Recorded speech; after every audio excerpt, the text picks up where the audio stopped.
He even exalted himself as high as the prince of the host, that is Michael.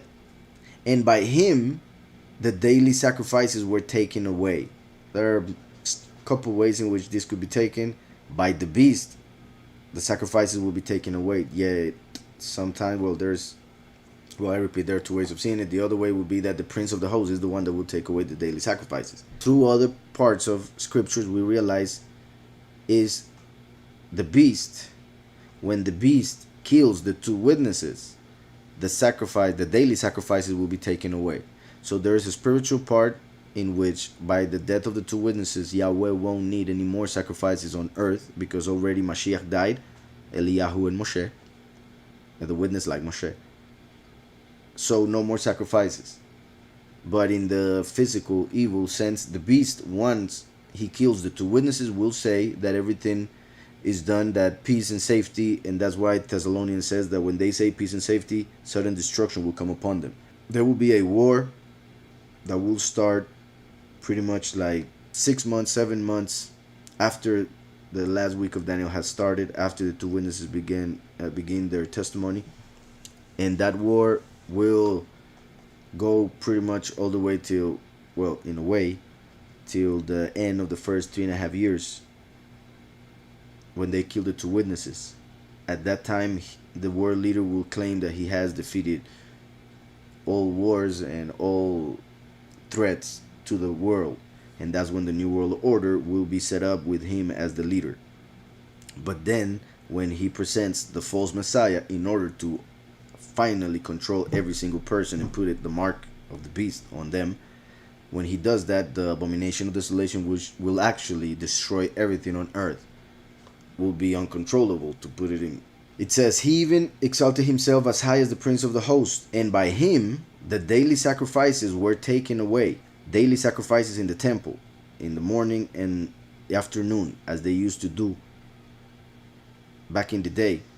So they are expecting that the Jewish people will believe in the beast as the Messiah when the Messiah is able to make sacrifices in the temple place, well, the temple area, because they could start the sacrifices even without the temple actually being built. But also through war, like I said, the Third World War, there are a lot of people that will die in that war each and every day as a daily sacrifice to the God of war.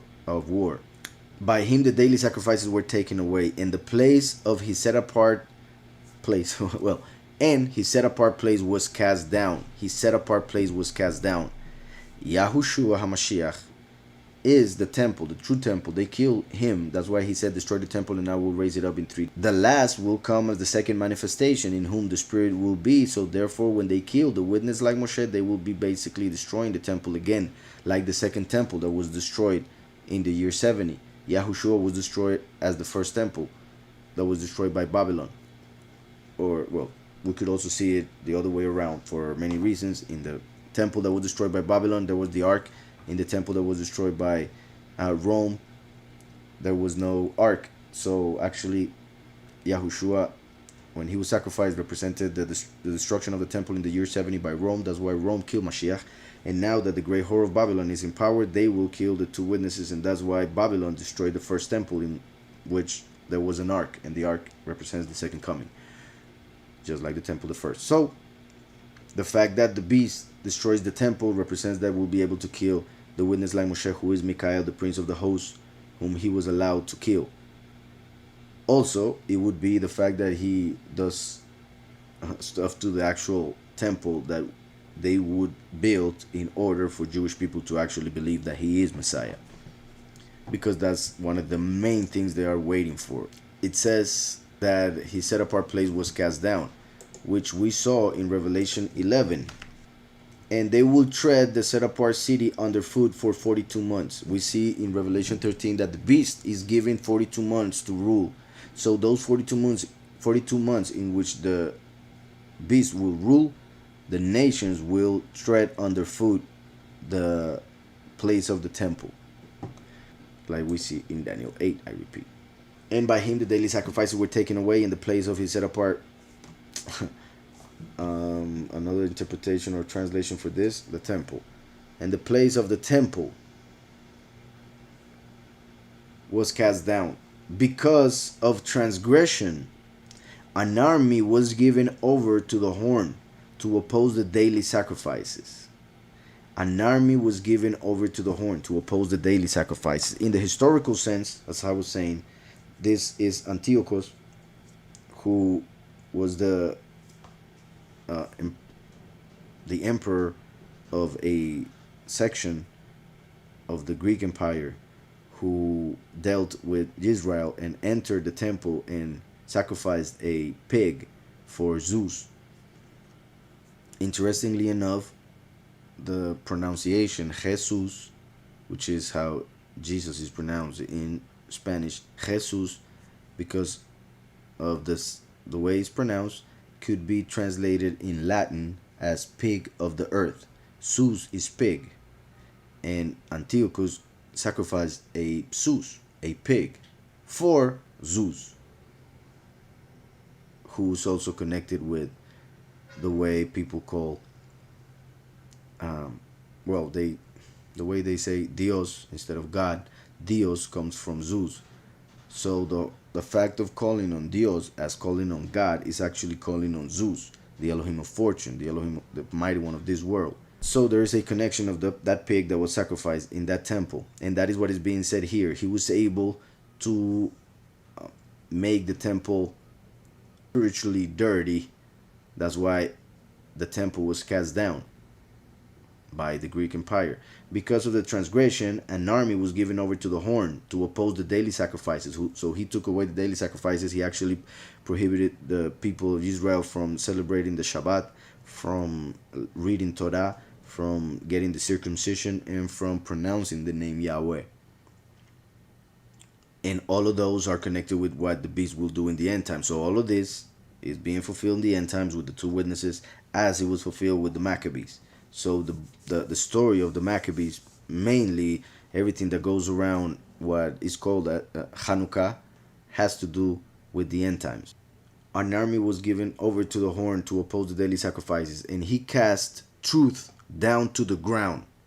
He cast the temple, he cast the malach, he cast the prince down to the ground, who is the manifestation of truth, the Ruach HaEmet, the spirit of truth. So when he cast truth down to the ground, so the fact that he kills the two witnesses, who are the only two people speaking the truth to the world, once he kills the two witnesses, he's casting down the truth. He did all this and prospered. So even though he rejected Yahweh, he rejected the two witnesses, killed them, and rejected the truth, Yahushua HaMashiach, he prospers in the world. Yet to the people of the world, to this society, when somebody prospers, to their eyes, prosperity, to their eyes, that is because the Almighty is on their side and is helping. I guess they never read the book of Job, or they never saw what happened to Yahushua HaMashiach, his son. So they actually followed their emotions and what the evil intention of the heart actually tells them. Like when, for instance, Peter said to Yahushua that he shouldn't die, and Yahushua called him Satan on that moment, because he wasn't understanding what was happening, why it was happening, and therefore was being led by the emotions to not want to fulfill the will of Yahweh and what is written, which that is what Satan wants. Then I heard a set apart one speaking. Oh yeah, so as I was saying, the little horn will kill the two witnesses, go against the true doctrine, and prosper, become the world leader. So to society, that will be a proof that he is right and the two witnesses were wrong, because he was able to kill them and the two witnesses are dead and thrown on the streets for 3.5 days. So to the society, to this world, they will be like, well, the two witnesses were wrong because they were killed in a miraculous way according to their way of thinking. And on the other hand, the world leader has all the power in the world, therefore he has to be good according to society's view, because they call good evil and evil good.